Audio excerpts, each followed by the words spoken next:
दोस्तों, आज मैं आपके साथ एक ऐसी यात्रा साझा करने जा रहा हूं जो आपके जीवन को देखने का नजरिया हमेशा के लिए बदल सकती है।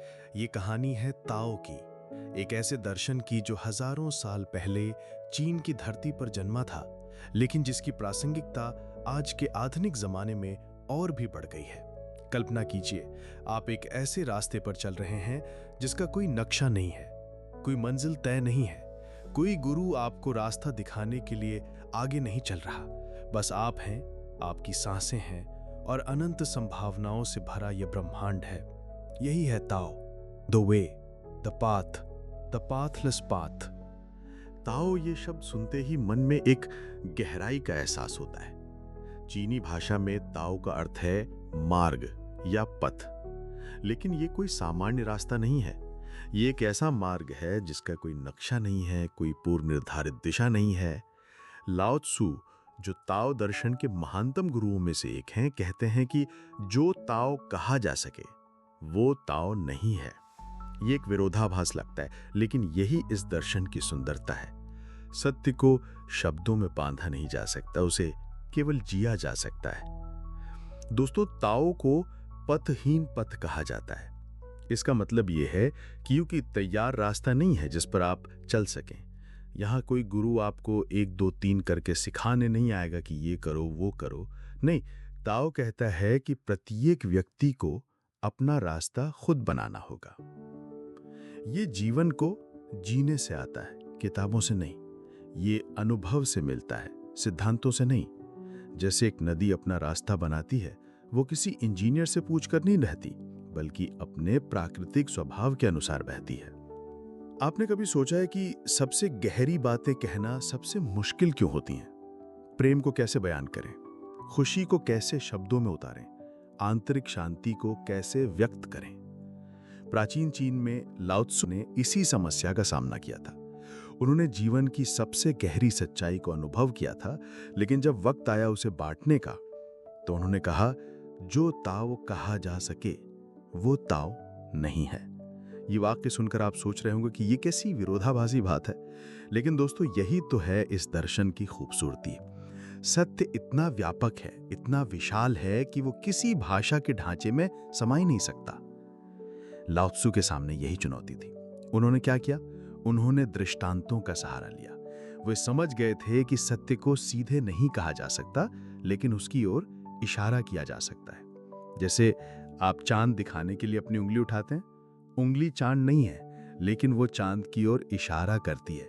ठीक वैसे ही ये दृष्टांत सत्य नहीं है, लेकिन सत्य की ओर हमारा रुख मोड़ते हैं। इन कहानियों की खूबसूरती ये है कि ये खुले अंत वाली होती हैं। ये आपको एक निश्चित जवाब नहीं देती, बल्कि आपके अंदर सवाल जगाती हैं। और सच्चाई ये है कि सही सवाल जवाब से कहीं ज्यादा कीमती होता है।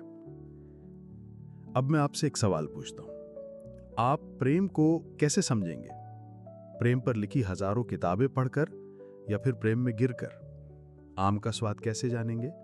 आम के बारे में पढ़कर या फिर उसे चखकर? ताओ की यही मूलभूत शिक्षा है कि सत्य को सोचने से नहीं, अनुभव करने से जाना जाता है। ये बात इतनी सरल लगती है, लेकिन हमारी दुनिया में इसे अपनाना सबसे कठिन काम है। हमें बचपन से सिखाया जाता है, पढ़ो, याद करो, परीक्षा दो, डिग्री लो, जितना ज्यादा जानकारी होगी उतने बड़े इंसान बनोगे। लेकिन ताओ कहता है कि रुको, जानकारी और जानना दो अलग चीजें हैं। जानकारी वो है जो दूसरों से मिली है, जानना वो है जो अपने अनुभव से आया है। जानकारी मृत होती है, जानना जीवंत होता है। जानकारी बांधती है, जानना मुक्त करता है। ताओ कहता है कि सत्य को जानने के लिए आपको अज्ञानता से गुजरना होगा। ये सुनने में अजीब लगता है, लेकिन सोचिए, जब बच्चा पैदा होता है तो वो कुछ नहीं जानता, फिर भी कितना जीवंत होता है, कितना जिज्ञासु होता है। हर चीज को छूकर, चखकर, महसूस करके सीखता है। बड़े होते होते हमने इस मासूमियत को खो दिया है। हमारे दिमाग में इतनी जानकारी भर गई है कि नई चीजों के लिए जगह ही नहीं बची है। ताओ कहता है कि सत्य जानने के लिए व्यक्ति को अपने भीतर देखना चाहिए, क्योंकि ईश्वर का राज्य आपके भीतर है। ये कोई काल्पनिक बात नहीं है, ये एक अस्तित्वगत सच्चाई है।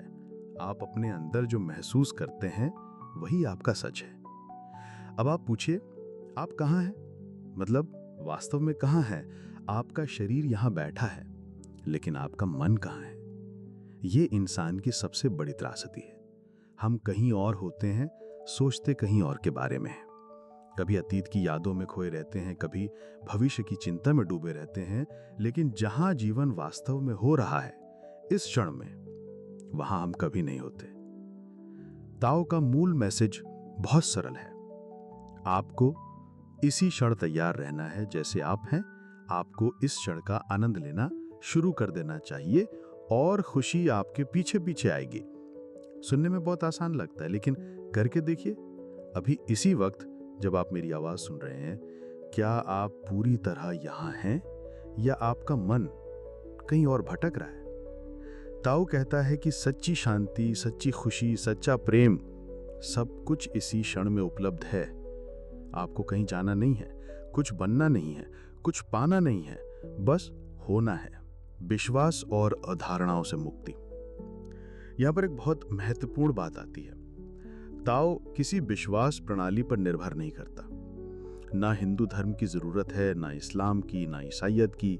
विश्वास अवधारणाओं में विश्वास करना है जो जीवन से दूर है। जब आप सभी विश्वासों और अविश्वासों को छोड़ देते हैं और सीधे जीवन के संपर्क में आते हैं, तो एक महान हाँ उत्पन्न होता है। ये हाँ जीवन के प्रति है, अस्तित्व के प्रति है, इस क्षण के प्रति है। जब अहंकार गायब हो जाता है तो कोई भी विभाजन नहीं होता। एक अखंडित अविभाजित राज्य का होती है। आप अलग नहीं हैं, आप पूरे का हिस्सा हैं। अब मैं आपको ताओ के 3 मूल गुण के बारे में बताता हूं। ये 3 गुण इसे दुनिया के बाकी दर्शनों से अलग बनाते हैं। पहला गुण अतार्किक होना। पहली बात, ताओ अतार्किक है। ये सुनकर आप परेशान हो सकते हैं क्योंकि हमें सिखाया गया है कि तर्क ही सब कुछ है। लेकिन ताओ कहता है कि जीवन की सबसे खूबसूरत चीजों का कोई तर्क नहीं होता। प्रेम का कोई तर्क है? सूर्यास्त की सुंदरता का कोई तर्क है?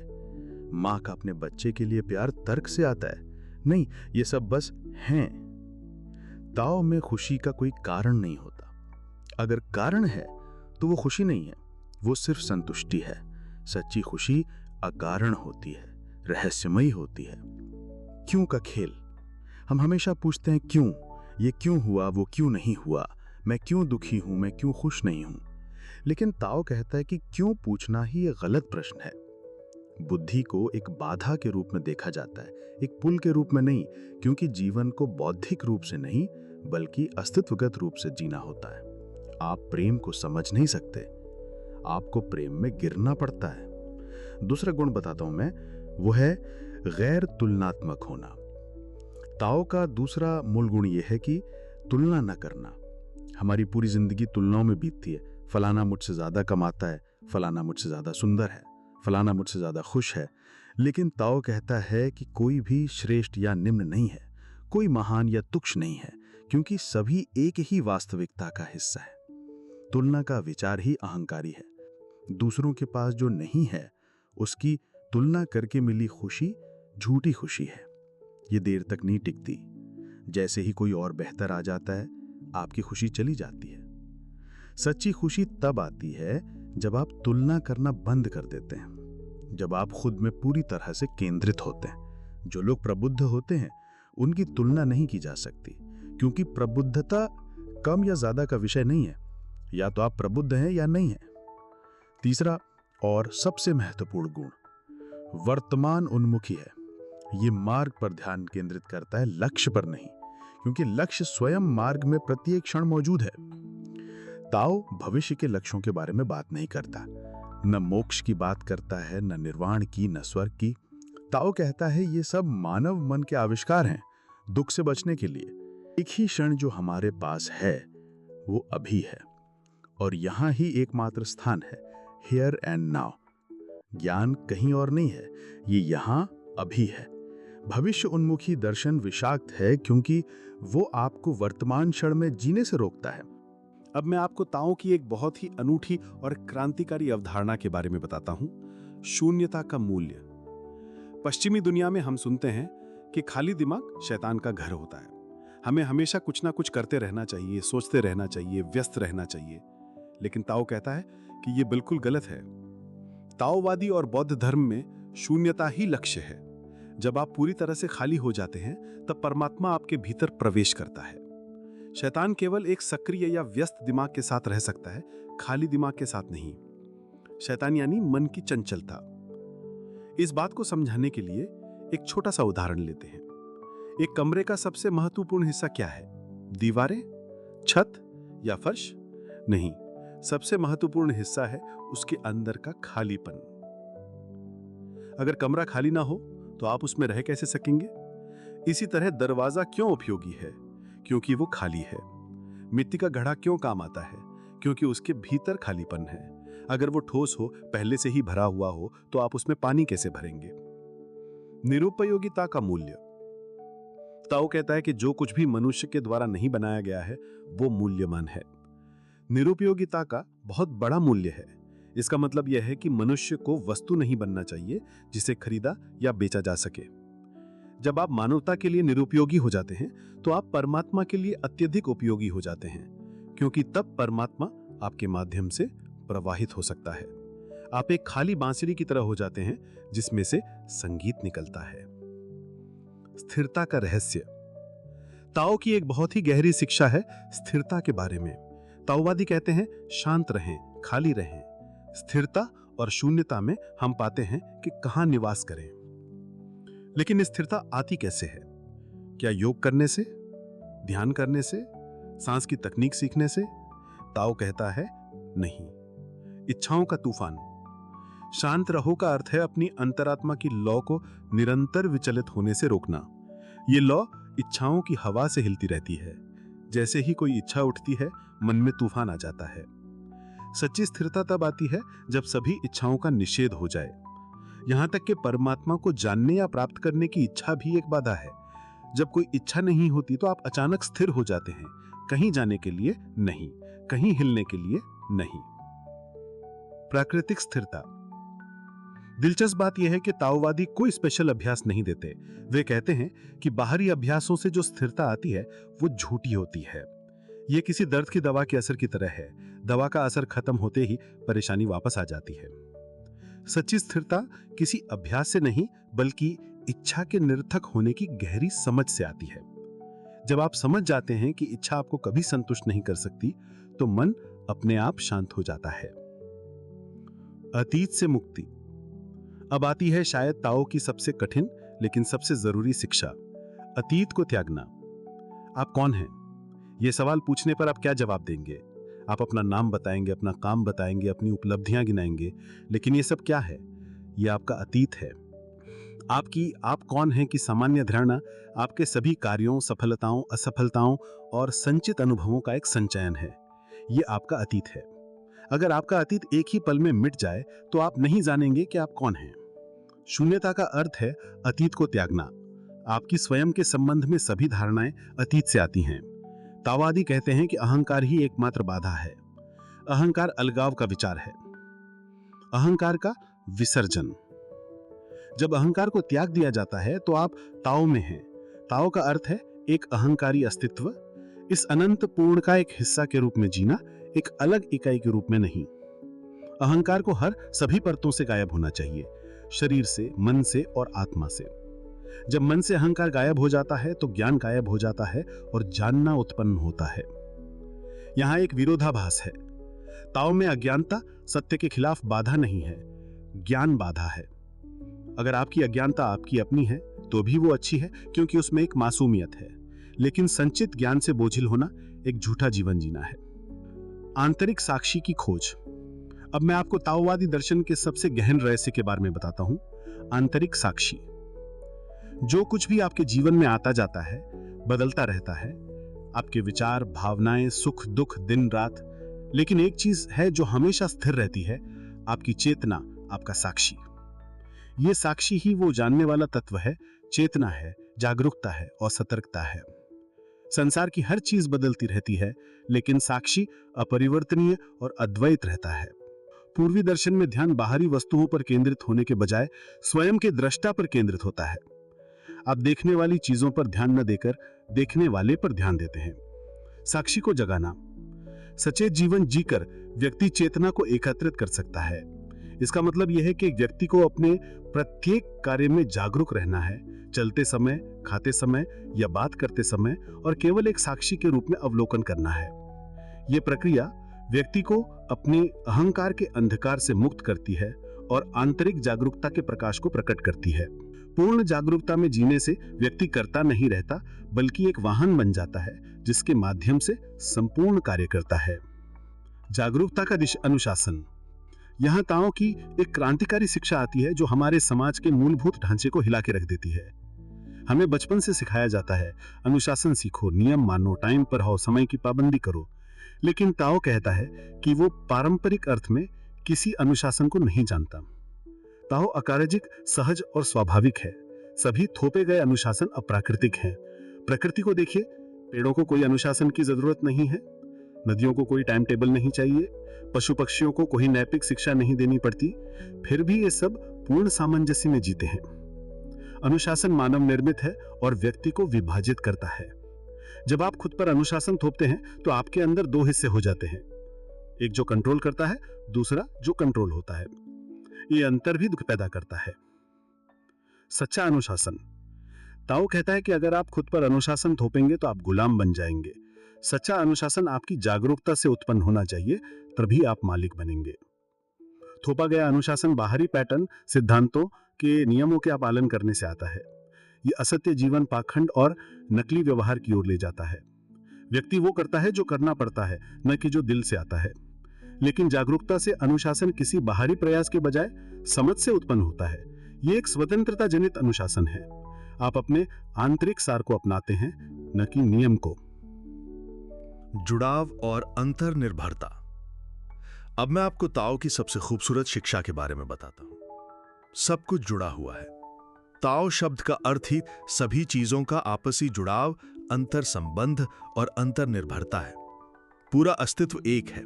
यह अलग अलग चीजों का ढेर नहीं है, बल्कि एक एकीकृत ब्रह्मांड है। इसे समझने के लिए एक विशाल मकड़ी के जाले की कल्पना करें। जाले को कहीं भी छूने से पूरा जाला हिलने लगता है, कंपन करने लगता है। इसी तरह पेड़ के एक छोटे से पत्ते को छूने से सारे तारे भी कंपन करते हैं, क्योंकि चीजें इतनी गहराई से संबंधित हैं। हमारा जीवन एक सतत लेन देन है। हम सांस लेते हैं और छोड़ते हैं, हम प्रेम देते हैं और लेते हैं। ये सब एक बड़े जुड़ाव का हिस्सा है। इस जुड़ाव के केंद्र में अहंकार की अनुपस्थिति है। अहंकार को अलग होने का विचार कहा गया है। यह दुनिया में एकमात्र पागलपन भरी चीज है। जब कोई व्यक्ति अस्तित्व से अलग होकर जीता है तो वो दुख में रहता है। ताओ का अर्थ ही अहम रहित अस्तित्व है, इस अनंत पूर्णता के हिस्से के रूप में जीना, न कि एक अलग इकाई के रूप में। जब अहंकार चला जाता है तो व्यक्ति ताओ में होता है। अहंकार को छोड़ने का अर्थ है कुछ भी नहीं बनना, क्योंकि जब आप कुछ भी नहीं होते तब आप सब कुछ बन जाते हैं। जीवन में ताओ। दोस्तों, ये हमारी समाप्ति की ओर बढ़ रही है। मैं आपसे एक सवाल पूछना चाहता हूं कि अब क्या आपने ताओ के बारे में सुना, इसके सिद्धांतों को समझा, लेकिन ताओ कोई दर्शन नहीं है जिसे समझना हो। यह जीने का तरीका है। ताओ को जीना बहुत आसान है, फिर भी बहुत कठिन है। आसान इसलिए क्योंकि इसमें कुछ विशेष करना नहीं है, कठिन इसलिए क्योंकि इसमें बहुत कुछ छोड़ना है। जब आप सुबह उठे तो 5 मिनट बस अपनी सांस को देखें। न उसे बदलने की कोशिश करें, न उसे नियंत्रित करें, बस देखें। यह साक्षी भाव का अभ्यास है। काम करते समय पूरी तरह उसमें डूब जाएं। अगर खाना खा रहे हैं तो सिर्फ खाएं, टीवी न देखें। अगर चल रहे हैं तो सिर्फ चलें, फोन में बात न करें। ये वर्तमान में होने का अभ्यास है। दूसरों से तुलना बंद करें। जब भी मन में आए कि फलाना मुझसे बेहतर है तो रुक जाएं और अपनी सांस पर ध्यान दें। तुलना सिर्फ अहंकार का खेल है। अतीत की चिंता और भविष्य की योजनाओं में कम समय बिताएं। जब भी मन अतीत या भविष्य में भटकने लगे तो खुद से पूछें कि अभी मैं कहाँ हूं। प्रकृति के पास जाएं, पेड़ों के नीचे बैठें, नदी के किनारे चलें, आसमान को देखें। प्रकृति आपका सबसे अच्छा गुरु है। ताओ कहता है, हजारों मील का सफर एक कदम से शुरू होता है। आप भी अपना पहला कदम उठाइए। ज्यादा सोचिए मत, बस शुरू कर दीजिए। याद रखिए, ताओ कोई मंजिल नहीं है, ये यात्रा है। हर सांस के साथ, हर कदम के साथ, हर मुस्कान के साथ आप ताओ में हैं। जब जीवन में कठिनाई आए तो पानी की तरह बनिए। कठोर चट्टान से टकराने के बजाय उसके चारों ओर से बह जाइए। समय के साथ आप देखेंगे कि कोमल पानी ने कठोर चट्टान को तोड़ दिया है। तो दोस्तों, ये थी ताओ की कहानी, लेकिन असली कहानी अब शुरू होगी। आपके जीवन में जाइए और इस जीवन को एक कविता की तरह जिए, एक संघर्ष की तरह नहीं। ताओ आपके साथ है, आपके अंदर है, बस पहचानने की देर है। धन्यवाद, और याद रखिए, आप अकेले नहीं हैं, पूरा ब्रह्मांड आपके साथ है।